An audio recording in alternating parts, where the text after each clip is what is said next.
Today, we delve into the world of martial arts legend Bruce Lee, exploring how his philosophy of combat evolved from the physical to the profound. Martial art means honestly expressing yourself. Now, it is very difficult to do. This video will uncover his powerful concepts, including liquid consciousness, dynamic intention, mental interception, and conscious impact. Prepare to start a journey of transcending your own limits by releasing the classical mess of old habits and embracing conscious evolution.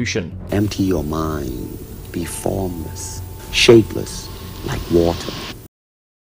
For Bruce Lee, the concept of the battlefield was a constantly evolving one. In his early days as a martial arts instructor, he believed the greatest battlefield was the dojo, or the training hall, a physical space where techniques were mastered and bodies clashed. As his understanding deepened, he recognized that the true conflict was fought in the mind, where internal struggles dictate external reality. But eventually, his philosophy evolved to a far more profound realization. The ultimate battlefield is the realm of consciousness itself. His teachings transformed accordingly. Where he once taught students to punch through wooden boards as a metaphor for breaking their physical limitations, he later challenged them to punch through the very fabric of their perceived reality. In this new understanding, the opponent was no longer a physical adversary, or even the mind's doubt. The true opponent became the ingrained patterns of consciousness that shape and create the entirety of one's life experience. Through deep meditation and countless hours of combat training, Lee discovered a fundamental truth. In any physical action, like a punch, there are three core elements: the fist, the target, and the critical space that lies between them. While traditional martial arts focused on perfecting the fist and modern combat on hitting the target, Lee understood that true power resides in mastering the space between. He termed this potent, unseen force liquid consciousness. He used an analogy to explain this concept. Consciousness should not be thought of as water that simply adapts to the shape of its container.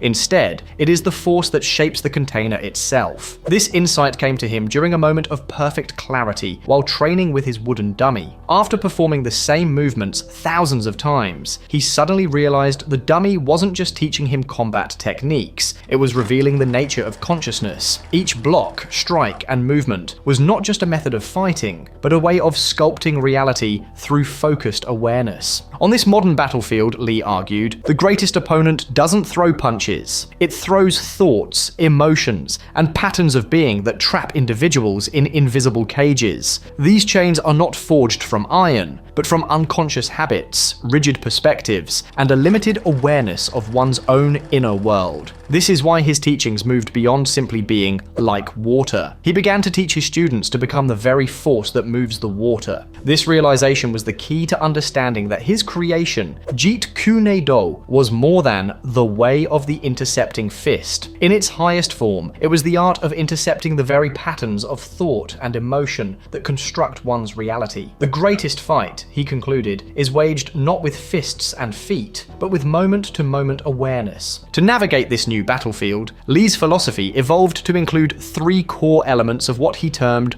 modern combat. These were not just techniques, but gateways to a new way of being. The first element was the principle of the mind as water, but with a deeper meaning. His famous aphorism, "Be water, my friend," initially spoke of physical adaptability. However, he came to see that water holds a more profound truth. It doesn't just adapt to change, it creates change. When water flows with consistent force, it carves canyons through solid mountains. Lee called this dynamic intention. He explained that when life presents a challenge, one should not merely adapt to it. Instead, one's consciousness should create ripples of transformation that reshape the entire situation. This is the power of conscious fluidity. The second element was a reimagining of his core philosophy, a new Jeet Kune Do. In its original form, it taught students to intercept a physical attack. In this modern context, one must learn to intercept thoughts before they manifest as emotional prisons. Just as a skilled fighter reads the subtle physical cues, the telegraphing of an opponent, a modern warrior must learn to read the subtle signals of their own consciousness. Martial art means honestly expressing yourself. Now, it is very difficult to do. Lee discovered that every emotional reaction and mental pattern has a precise point of inception. By catching a thought at this initial point, one can redirect their entire emotional state, much like catching a punch at its starting point. He drew from his own life. When facing discrimination in America, his initial reaction was anger, but he learned to intercept that thought, redirect its energy, and transform it into fuel for innovation and creativity. This was the art of breaking free from the invisible prison of automated responses. The third and final element is what Lee called the modern one-inch punch. The physical demonstration, where maximum impact is generated from minimal movement, served as a metaphor for a principle of consciousness. The modern one-inch punch is about finding the precise point where the smallest shift in one's awareness can create the greatest transformation in their life. The power of the physical punch comes from the perfect unity of the entire body in a single moment. Similarly, when a person's consciousness, thoughts, emotions, and intentions are perfectly aligned, even the smallest action can generate massive change. This unity of intention and action, he believed, was the modern warrior's greatest power, not the strength of their techniques, but the precision of their awareness. Lee often spoke of breaking free from the classical mess of rigid, outdated martial arts traditions. In his later philosophy, he identified a new kind of classical mess, one that exists in the very way modern individuals process reality. Just as traditional martial arts trapped fighters in rigid forms, or katas, the modern mind is often trapped in rigid patterns of thinking. These are the new katas, predetermined sequences of thought like, "I'm not good enough," "this is impossible,"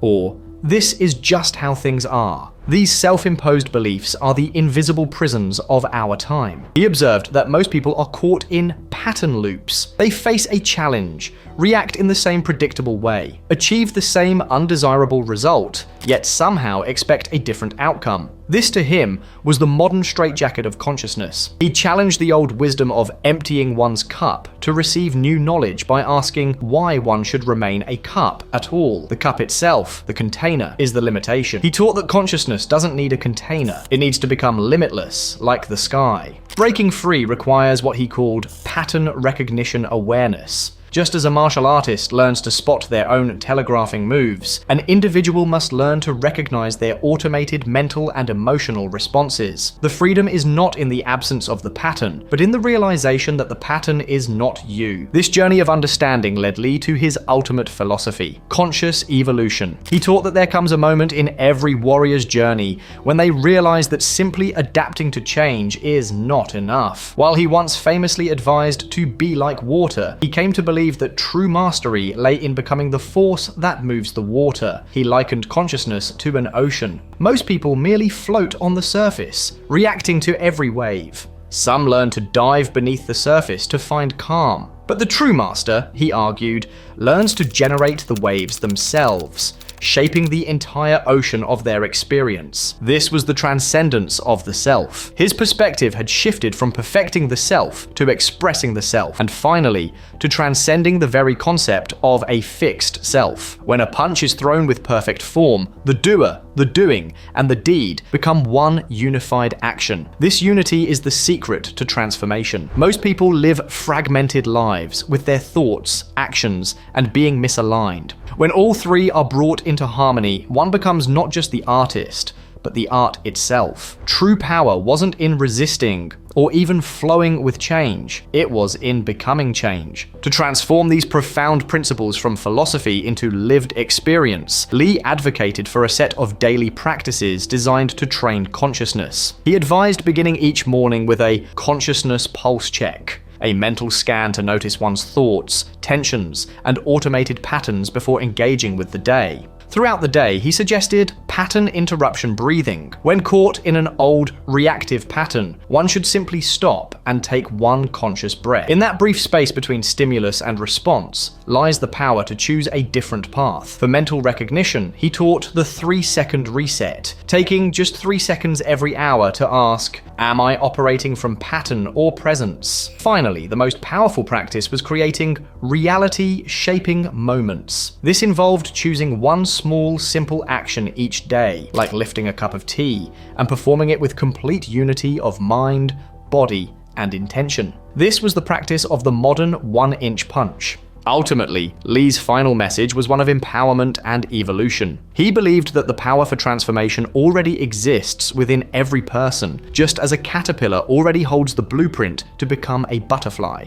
Consciousness is not a fixed thing to be improved, but an infinite force waiting to be unleashed. The practices he shared were not about becoming someone new, but about awakening the potential that has always been there. The ultimate technique is no technique. The ultimate pattern is no pattern. For Bruce Lee, the final evolution was the moment-to-moment choice to transcend who you have been and step into who you are becoming. The greatest battle, he concluded, is not won through combat, but through transformation.